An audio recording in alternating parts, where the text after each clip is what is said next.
Hello and welcome to another episode of It's a Long Road, the Ramble Series podcast. We are covering Ramble 3, Nothing is Over, episode 2. I have with me today a very special guest from the Action Elite podcast. This is how I found you, J-Man. Yep. J-Man, how you doing? I'm good, thanks. How are you? I'm doing very well. Thanks for coming on and ready and willing to talk about Sly, Ramble 3. But before we get into all that chatter, let people know where they can find you on your many projects. Okay, so I got a YouTube channel. That's primarily my thing. It's at jman77. And I mostly do comic books and comic book related movie reviews. My main channel, my main stream is on Mondays, which is Avengers. So we cover 4 Avengers comics. And then Fridays, we do Star Wars. Mondays and Fridays are the 2 live streams that are always on. And then Sunday, I usually have a rotating thing. Sometimes I might talk about a movie. We're doing LXG coming up. We've done Indiana Jones movies. We do Transformers. So that's a bit rotating. But Mondays and Fridays are the 2 main streams that we do. That's awesome. Now, for our audio listeners, I'm going to have to explain this, but for our visual watchers, they can see very clearly. Jay, you have behind you a plethora of toys and collectibles. So what we're going to do for the next 7 hours is you're going to pick up each one and tell me what each one means to you. And then there's it continues on forever. Oh, boy. I dare say, don't tell me the dollar amount, but over the years, lots of money for the yeah. I probably estimate this as maybe half of my actual collection. A lot of it is in my storage locker. Wow. I've got about 44 short boxes of comics, so you can do the math. I don't know, it's a couple hundred or 200 or 300 per short box, so whatever it is times 44 or whatever, you can figure it out. We're about the same age, and I didn't collect comics. I enjoyed them as a teen and young teen, but there was one comic. I'm a bit of an underdog guy in that I never collected or bought Spider-Man, Batman. Right. I did actually bought and have the first print of the Batman versus Predator. Oh, nice. Yeah, I have those still, and they're pristine condition. And I have Robocop versus Terminator. Oh, nice. But what I collected, I just bought it on a whim. I don't know why. Excalibur. Yeah. I have all the first print of Excalibur, the first 75 issues. Wow. I didn't know you're a comic guy. I would have brought them out to show you. I just bought it as who are these guys? And I fell in love with Captain Britain and everyone in that. And I loved the Excalibur. I had Nightcrawler from X-Men, of course, had Jane Grey. Rachel. It was Rachel. Was it Rachel who was Phoenix at that time? Yes. Yeah, that's right. Rachel. And then Captain Britain had this girlfriend with blonde hair. I forget her name. Yeah. She was very, very bosomy, which I appreciated as a. And the green. What the hell's her name? Megan? This is Megan? I think it's Megan. Yeah. I do like X-Men. Never read Excalibur, but the artist is great. He did the last run of the Batman and the Outsiders, which we just covered on my channel a few months back. Same artist. Awesome. Yeah, so we're nerds. At the end of the day, we're nerds, but you know what? It's fun. It's good fun. Jay, do you have a fandom of Sylvester Stallone as an action hero as a movie star? What's your fandom of Sly? Yeah, obviously I love Stallone. So I went back and watched some of I watched him on YouTube, some of your podcasts there. Owen was talking about Stallone and saying like how he's like your top guy. I think he would be considered the top action guy. I've got about 4,000 movies, Blu-rays, DVDs, whatever. I've got like a massive collection. And I had 1,000 that I sold because it was just getting overwhelming. And I think I own every Stallone. Okay, so I own every Van Damme, every Stallone, every Schwarzenegger. I think I have every Stallone. I might be missing 1 or 2 weird ones where I just didn't get Rhinestone or something. Like I don't, Party like studs or whatever. Yeah, but like Schwarzenegger, all of it. Van Damme, all of it. Nice. The real Seagal ones, the first 7 or whatever it was. Some Dolph Lundgrens, and I think Sylvester Stallone even is on top of everybody. Schwarzenegger is my personal hero. I've read his bodybuilding book. Conan the Barbarian is my favorite film of all time. Not in a joking way. That deserves a proper hardcore HBO reboot or something. That character needs to be properly investigated. Yeah, I agree. And Owen mentioned this point, and I completely agree with him, which is that even though Schwarzenegger has this great pantheon of movies, it's like the Terminators and Total Recon Conan, which is my favorite. Stallone, because of the behind-the-scenes work, in addition to the on-screen performances, makes him a little bit edges him out and puts him on the top, because Rocky's a completely original character that has spawned the 6 films plus the continuation to the Creed films. Rambo, of course, is based on the novel, the one book, which Stallone has really created another franchise. So you got Rambo, Rocky, both with R's. They're both equal. They've both become the genre adjective. It's like, oh, what's this movie about? Oh, it's like a Rambo movie or whatever. Or it's an underdog story like Rocky, the same idea. Exactly. So if you're watching a movie, what is this movie? It's kind of like Rocky. Oh, okay, but it's not boxing. It might be like Rudy was a Rocky film. All these underdog stories. It's always the underdog stories, the Rocky film, and the action film it's a Rambo film. It's a Rambo, right? It's just Die Hard is the same. Like, well, what's Under Siege about? Oh, it's Die Hard, but it's like on a boat instead or whatever. And Rambo has also transcended pop culture in the sense that he's not just for the action movies, but it's like he became a symbol for all characters that are kind of even like that, even if they're not. People who haven't seen any Rambo movies can still tell you what Rambo is, who he is, with pretty decent accuracy. It's like Godzilla, James Bond. What's Godzilla? I don't like giant monster movies. You knew it was a giant monster, right? Even if you haven't watched it, it doesn't matter. Rambo is just right there. You just know, oh yeah, he's some soldier or something, and right. He's unstoppable. He can shoot everybody, and it's like, right. That's And it's great when you go on YouTube and you see usually younger people in their 20s watching First Blood for the first time. Yeah. They think what you're thinking, and then they watch First Blood. They're like, oh, this is like a heartfelt. They're crying, like Stallone could act, and blah blah. Like their preconceived notions are thrown out the window. Yeah. It's really part two. Yeah, my friend Jake, my friend since senior kindergarten, 40 years friendship. He never seen any of the Rambo movies, and I blame myself. We were going to be like 30 years old, and he had finally said, I never saw any Rambo movies. Like, what? So we watched part 1, First Blood, and he was completely stunned, blown away, exactly what you're saying. These Gen Zs, or what, I don't know what we're on now. These young kids watching, oh my God, what's going on? Oh, this is so sad. It's like, yeah, it's a real movie. What do you think this is? Even part 2 is a real movie. Even part 3 is a real, like, no CGI, yeah.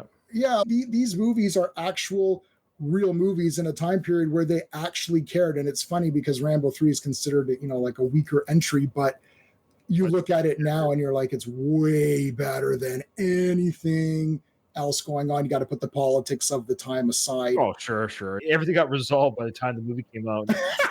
Yeah.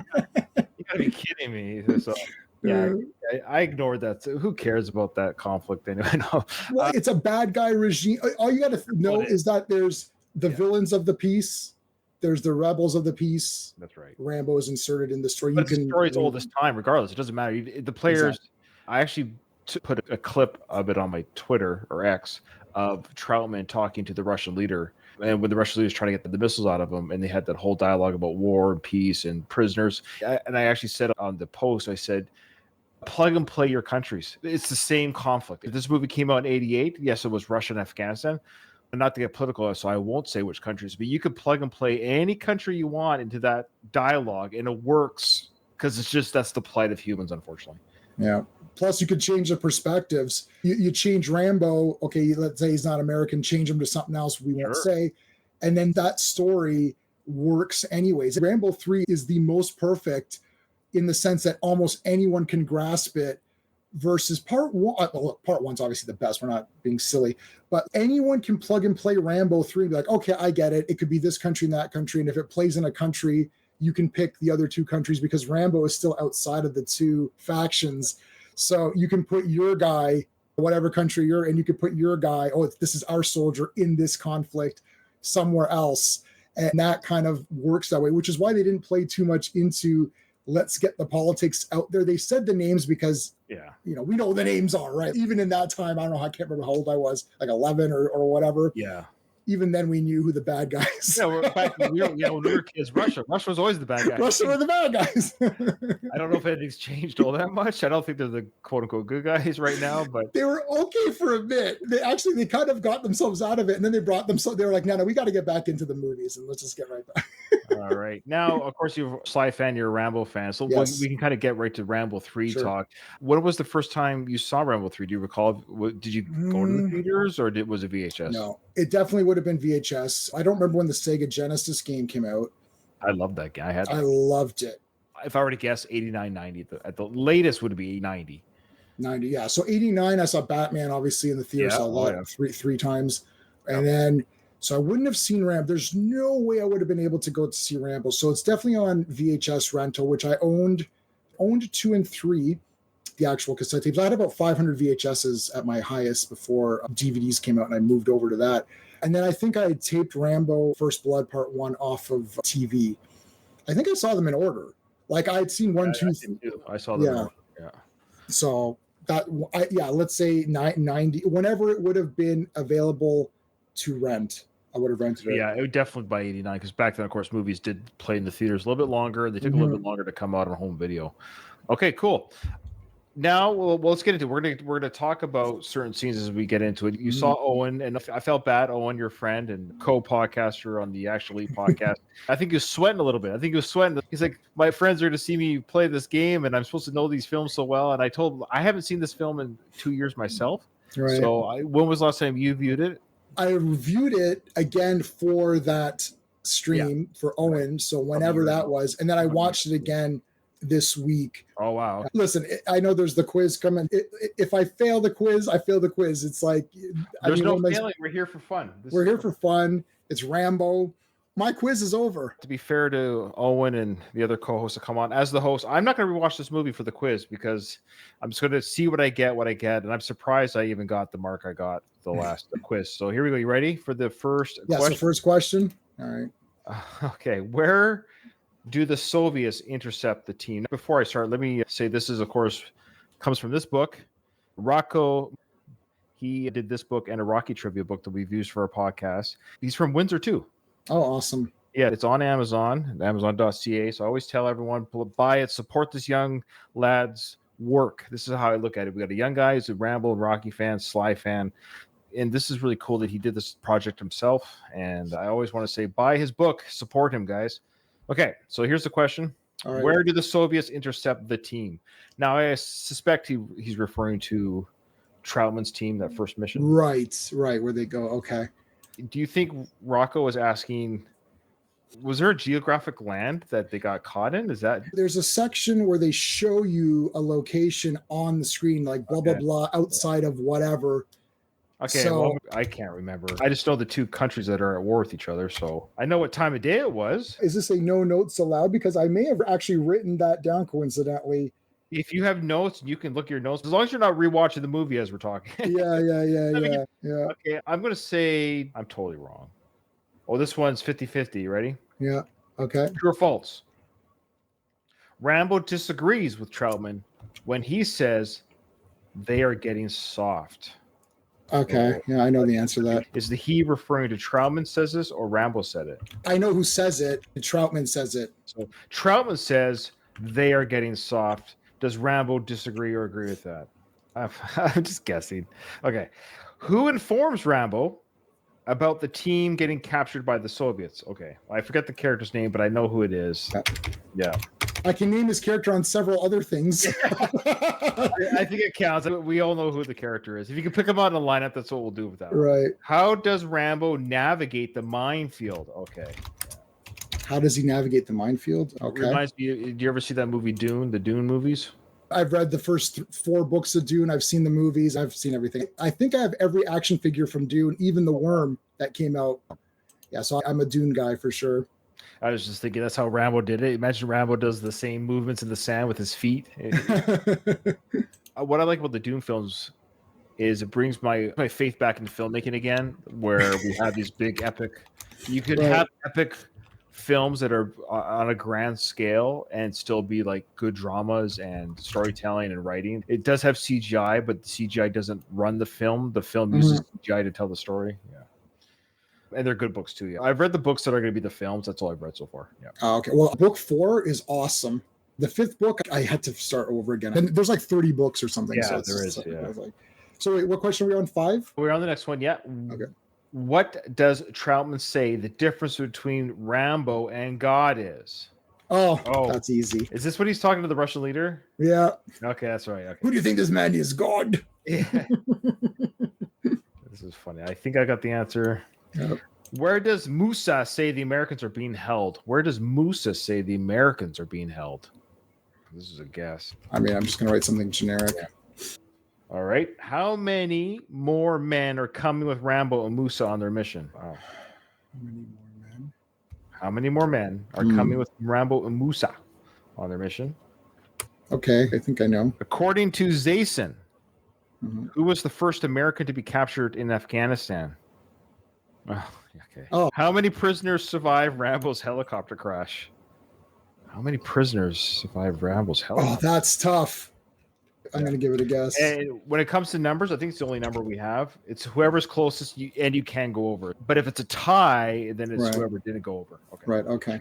All right. Well, you ready? Drum roll. Here's the answers. Right. We'll discuss the. Oh, nice. I think I might actually get the first one if you allow it.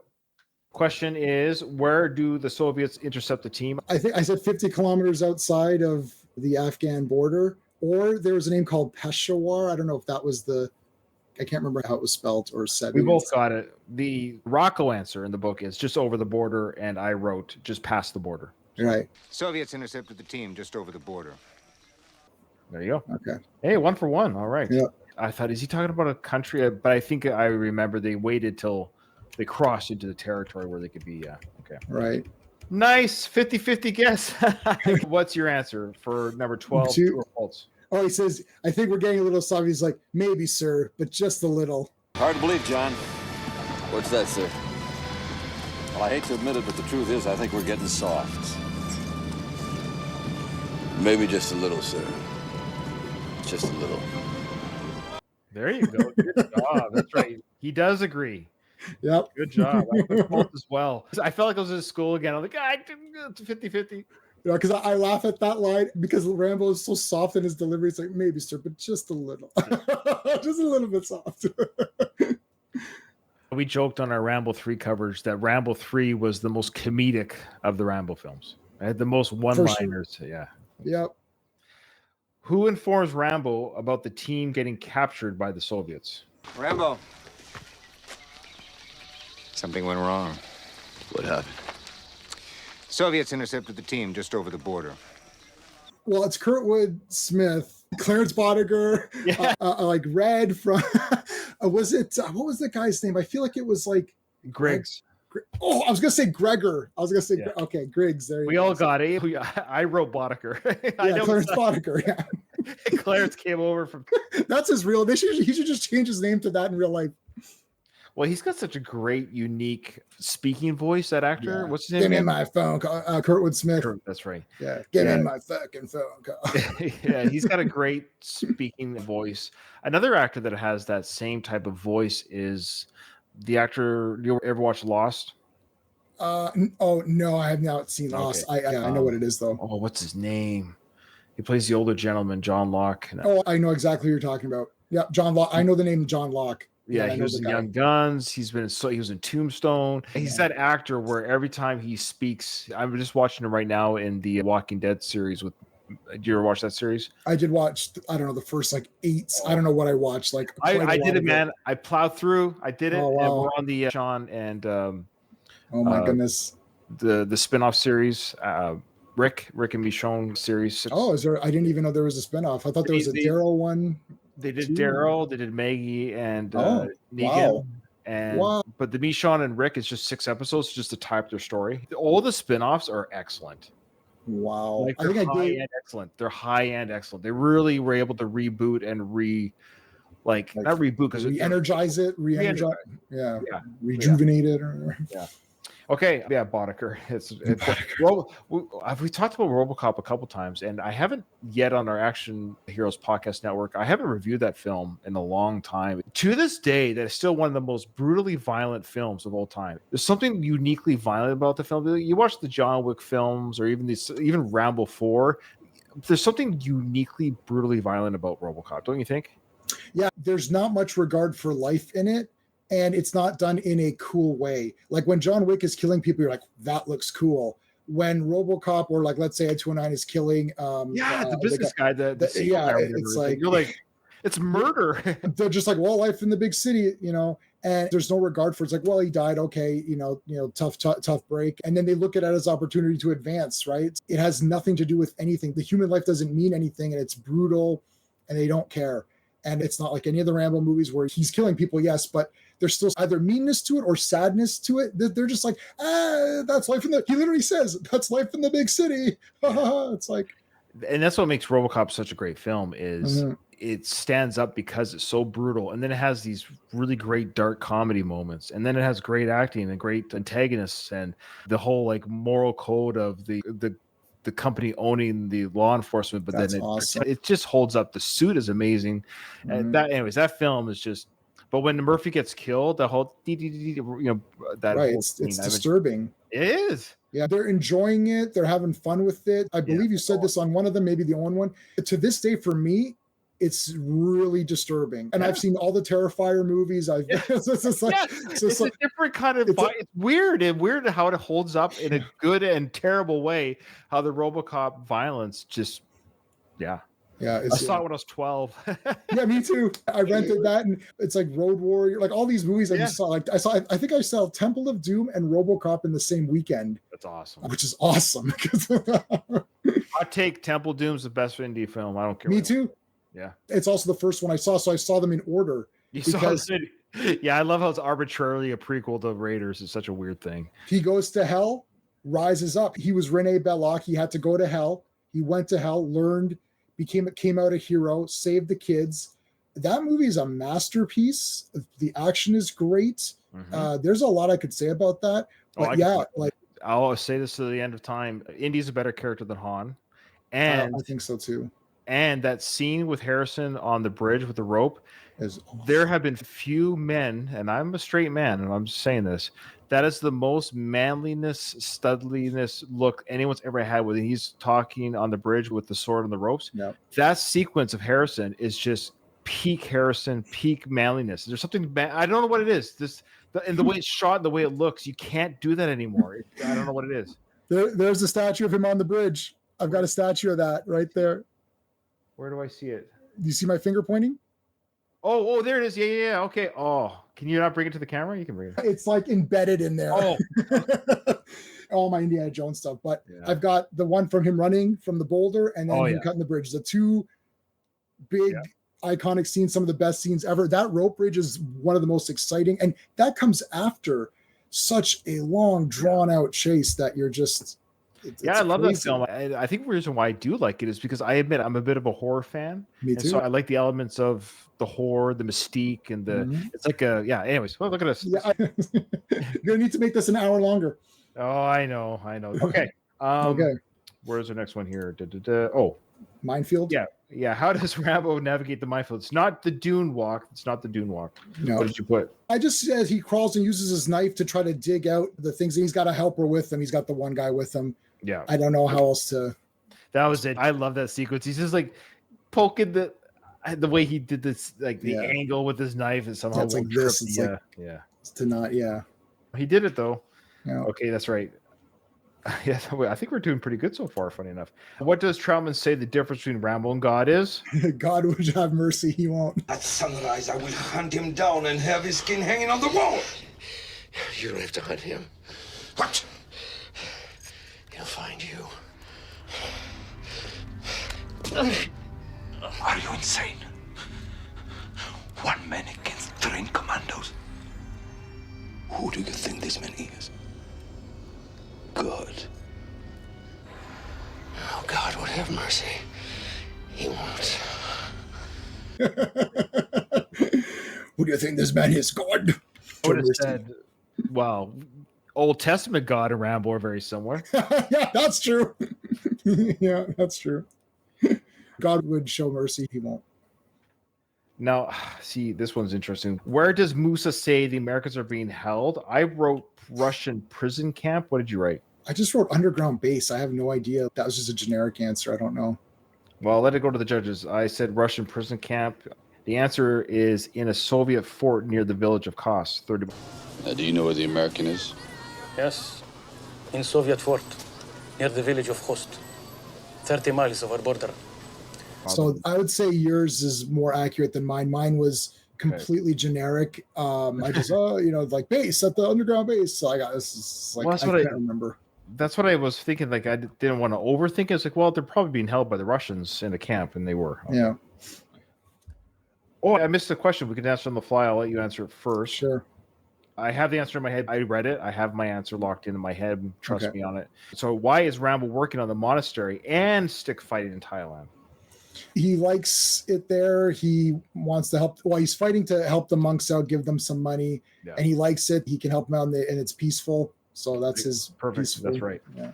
This bang on. They let him live there, and he helps with the repairs, and he stick fights for a little extra money to give to him. Yep. You want to tell me about it? About what? About how yesterday I see you stick fighting in a warehouse in Bangkok. You saw that? Yeah. And today I find you working in a monastery. They let me live here, and I help out fixing things. And the stick fighting? I just do that for a little extra money. Yeah, I saw you give it to the monks. You see a lot. Yeah, and then he goes, yeah, and I saw you give it to the monks. Like, you see a lot. I'm always surprised that Rambo didn't come back and said something like, I saw you see me. I'm surprised that did Rambo know? It's never indicated. Did he know Trout was there, or did he really not know? It doesn't matter because if he knows he's there, he knows why he's there. And it's almost like he's drawing them out in that conversation because he's like, look, get to why you're really here. What's he doing here? You didn't come here to just visit. You look like you've got a purpose to coming. What is it? Rambo wants to have that conversation. If he knew he was there, he didn't want to have that conversation there. He'd rather go back to the monastery and let them figure it out, or he just didn't see them. But it actually doesn't matter because it's the same thing. The thought just occurred to me, actually, just as we're talking. It's like, I don't think I ever discussed the fact that he ever even know they were there. All right. How many more men are coming with Rambo and Musa on their mission? What's your answer? I just said 4. I thought because he said I need 4 men, but I don't know if it's going to be there's one where it's like they have 10,000 men, but that's at the end. So I don't know. I think I wrote none. None. Can you tell me how many more men come with us? There's no rescue team. It's just me. Just you. Come on, this is no good. I cannot take only 1 man to the fort. You need more men to help. Greg said you take me in. Take me in. none. Okay. With the 2 of them. I'm 8 for 8 here. Yep. Holy smokers. I really bombed the first one. So I'm just counting the questions here to make sure we're not overdoing them. 1, 2, 3, 4. Yeah, 2 more. According to Zayson, who was the first American to be captured in Afghanistan? Troutman he says, is the first. You're the first American to be caught. Congratulations. Congratulations, yeah. Do you realize you're the first American captured in Afghanistan? Congratulations. And last one, how many prisoners, I guess on this, how many prisoners survived Rambo's helicopter crash? I think it was 4. I said 5. Oh. Drum roll. Oh, look at you. Was it 4? 4, yeah. Nice. Oh, wow. I got 9 out of 10. I put 4 for both answers because Rambo says I need 4 people to come with me, and then actually none of them come. That was the question that I missed. I was trying to think because they're huddled. They're like, oh, you stay here. And they're like all huddled in that corner. And I was trying to think in my head, how many were there? 4? It's like, so. Did I get 8 out of 10? I think so, and I got 9. Wow, that's not bad considering I have not seen this movie. Like I said, it depends on the questions. Like it just depends on the. And I almost went lower than 5, but that's okay. It just shows you folks that I don't cheat. I could have easily said, yeah, I said 4 as well. Yeah, it's 4. Yeah. All right. Here's a question: What is a key scene or one of your favorite scenes in Rambo 3? There's a lot. I like the stick fight in the beginning. Rambo 3 is like a perfect setup for an action movie. You have a little fight in the beginning. You have a quick setup. And then you get right into the meat of it, a little bit of backstory of the plight of the whatever the people are in this one, Afghanistan. And then you get to the action. Then it's just full on action all the way through. You have a big fight at the end. And I know you guys did the rankings and stuff like that. The way the music ties in the very beginning with the stick fighting, because he's got the Rambo theme and he's doing the bandana and everything, or the head. And then it's like, and he turns in it and the music stops. It didn't fulfill the rest of that song, and it just stops here. Oh, Rambo's here. It's like he's stopping the music now. It's like no. Okay, Rambo's here. Here we go. And you got the stick fight. There's a lot of great scenes. He doesn't have much dialogue, but I love all of the dialogue because it's spoken in a soft way. Yeah. And he draws you in by doing it that way. You're like immediately on his side. You know, it's got to end sometime. I don't know what you think of this place, but I like it here. Troutman's like trying to get him. I like that Rambo says no. You know he's going to say yes because there's no movie. The fact that he says no is still playing to Rambo because, like, look, I already did my Vietnam stuff. It's done. Why am I now inserting myself into other problems? It's got to end for me. I like that scene. It gives the carpenter thing or the sculptor thing there. We just chipped away the pieces. I'm not sure if that's actually true. It is true, sort of. He does have that innate warrior spirit and ability, but they did throw him into these situations. You asked me, I didn't ask you, right? That's actually the weakest part of that film, actually, was Troutman telling him, no, you're a mess in the head. You're always going to be a messed up warrior. I never liked that because I don't think so. Because you go from the Troutman, the first one where he's holding Rambo, he breaks down. Oh, his legs. You got that guy, and now he's at peace, literally working on like Buddhist statues and peaceful life. And Troutman's like, nah, you're always a killer. You're always going to be a killer. Like, geez, man. That was to get him. I think, but that's what I mean. That was government Troutman. It was actually, I have to say, it's unfortunate that this is his father figure, so to speak, and the last image of Troutman we have is unleashing the beast in Rambo, and that's not who he wants to be. Yeah. Troutman, he was being very selfish. He needed Rambo on that mission, and he said what he had to say to get him, but I don't buy it. It may have gotten to Rambo a little bit too, which I don't like that he's sort of, but Troutman's a weird character for me. Yeah. I feel like, he is a bit of a government stooge guy. And he kind of is, though. He wears that uniform at the prison, like in part 2. Like he's really, like he's by the book. I think he admires Rambo as a weapon. I don't think he admires him as a person. I think he admires him as a weapon, as a perfect weapon. Yeah, I think he cares about Rambo as much as he can use him. But I think with Troutman using Rambo, it's not selfish in the sense like he almost admires it like a car that he rebuilt. Right. Yeah, that would have been maybe a better analogy, but then that wouldn't have kind of got to Rambo. And I think Rambo, because he's he's actually a nice person. Yeah. He's a nice guy, and that bothered him. But he did have enough like kind of willpower to say, you know what? No, I'm not going.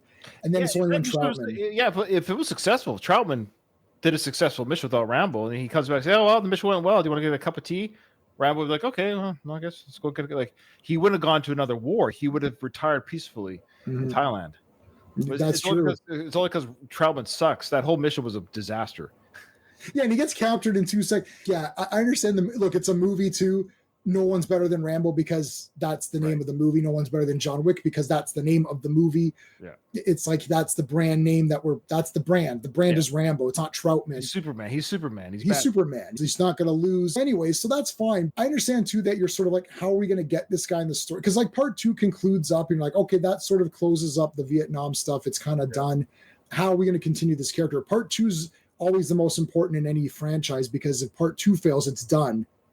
Right. And if there's no part 2, then it's not a franchise. If there was only First Blood, we would not be doing this right now. No. Right. Yeah. You would have said First Blood. What an awesome movie. And then 30 years past, you'd be like, that was a really great movie. Right. But you wouldn't be doing endless. It would be like it would be his Copland. Yes. Yeah. I saw that. But that one I did see in the theater. Yeah, I saw that in the theater. But yeah, exactly. If there's just one Rocky movie, then you're like, oh, okay, Rocky's good. He doesn't become an adjective to describe sports films. Rambo doesn't become something to describe movies. It's got to be part 2 because part 2 is now where you draw everyone in. They're like, okay, because even if part 2 doesn't do as well, there'll be a part 3 because it did well enough to warrant a part 3. Because usually part 2s, well, the sequels, they try to make them a little bit more like you have to.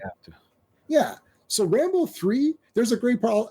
I don't know if you've ever seen Sleepaway Camp. So Sleepaway Camp part 3, there's a character in it. And they're at the campfire. It's a slasher. It's like a Friday the 13th ripoff. Okay. And they're asking people what their favorite movie is. And the one guy says, I love movies that make America look good, like Rambo Part 3. That's a great film. And he actually says that. And I remember I was like, oh my God, he said Rambo 3. That's awesome. Oh, that is great. That's fun. That's somebody who knows the Rambo films who wrote that line. Yeah, obviously. And that character is a bit of a goof, so they're saying it as a goofy thing. I'll pick your brain real quick here about the 4th Rambo film. I know a lot of people love it. And of course, I love all the Rambo films, but I have my issues with each one to a certain degree. I don't want to lead the witness. What was your feelings on the film? Do you think it was a complete film? I actually like all the Rambos. Yeah. Rambo 4 was the first one I saw in the theater. I saw it 3 times. So I'm going to go ahead and say I liked it. Sure. I loved it. I loved Rambo 4. I love Rambo 3. I love Rambo 2. I love Rambo 1. I love Rambo. He looks good. He's fighting guys. It's great. Again, we had a lot of stuff, and I've listened to the commentary where Stallone is like, I had to remove some footage because of some of the beginning footage, which was like a lot of it like documentary style footage. And I listened to your points and Owen's points talk about it. I actually agree with a lot of your points, both of you guys, but it's tough because I was like, I'm watching this movie and I was getting like worked up and getting into it.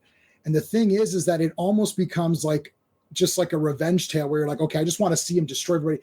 The cops in First Blood, except for the one guy and Brian Dennehy, and we know his thing, they're dicks, but they're not like, he shouldn't kill them, right? This is the first time where I was like, okay, you need to obliterate everyone in here. And that is just my like adrenaline reaction. I'm sitting there watching like, F all these guys, kill them all. That speech where he's like, they don't give a crap about your stupid thing. You're going to come here and try to like, I don't know, help them out or bring the Bible to them or something like. They don't care.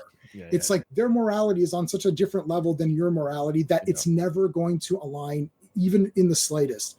So I was pumped for Rambo to destroy all these guys. You guys made a lot of good points. Yeah, it does get pretty ugly. It's not fun. No. One of the departures is that it became almost gross, right? You're like, this is like so violent that there's no way my wife's watching it. Right. She watched part one.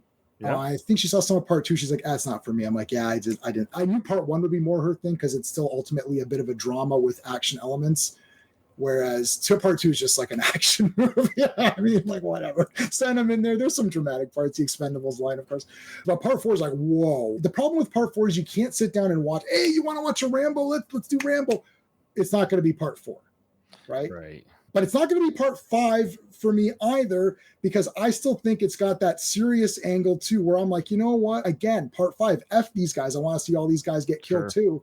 Yeah. So 4 and I understand that that's sort of the upgrading, whereas part 3 is almost like Hollywoodized action. There's a big kick. He puts the rope around the guy and he explodes. Yeah. That's like Death Wish 3. I don't know, something with part 3, The Last Crusade, all these like part 3s, which are not as crazy, gory, or violent as their part. It's almost like part 2 is like, oh shit, we went too far. We better backpedal. There's a weird thing with that. Look at Expendables 3 did that. Expendables 3, same thing. Like, let's backpedal. Speaking of which, I see you're wearing your Expendables 2 bandana, and that came with the DVD, you said? I think it came with the DVD. Yeah, so I've got the Blu-rays, but I can't remember if this was with the Blu-ray or DVD, but I've upgraded them all since then. It came in the DVD. I was like, oh, that's kind of cool.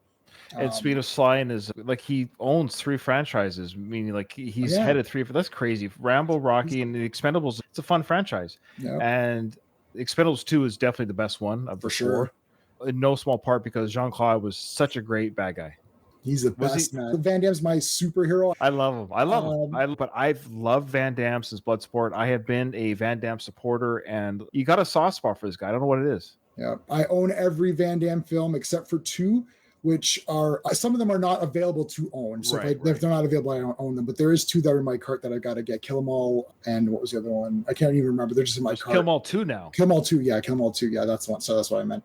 And then there's one other one that I got to get. But I love Van Damme. I watched No Retreat, No Surrender. It is you, the son. Is it not? Yeah, but this time it'll be different. Russian. I must have watched that movie 400 times. But like Van Damme had the mullet in Hard Target, mullet. Earring, still got it. I got 2 earrings here. That's like immediately I'm like, oh, Van Damme has an earring. I must have one. So I copied everything. I did Taekwondo for 2.5 years. Oh, wow. It's like, I was like, oh, it's JCVD. Yeah, and so JCVD where he plays himself was a great that was movie. A good movie. Yeah, he's great. We'll wrap it up there. It's been an absolute pleasure having you on, Jay. Your enthusiasm is fantastic. I loved it. I love listening to you. I can see why you enjoy doing this and collecting. And I think it's fun. I think just talking action films, to me, how should I say this?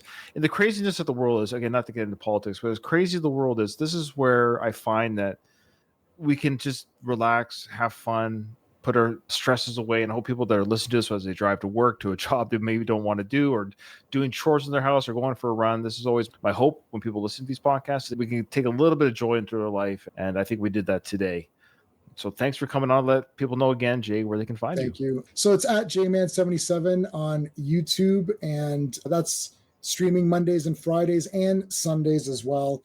Mostly comic book and comic book related movies and shows and that kind of a thing. That's it. All right. Awesome. Thank you so much. So again, J-Man, thank you so much for coming on. But unfortunately, this episode is over. Nothing is over. Nothing. You don't just turn it off.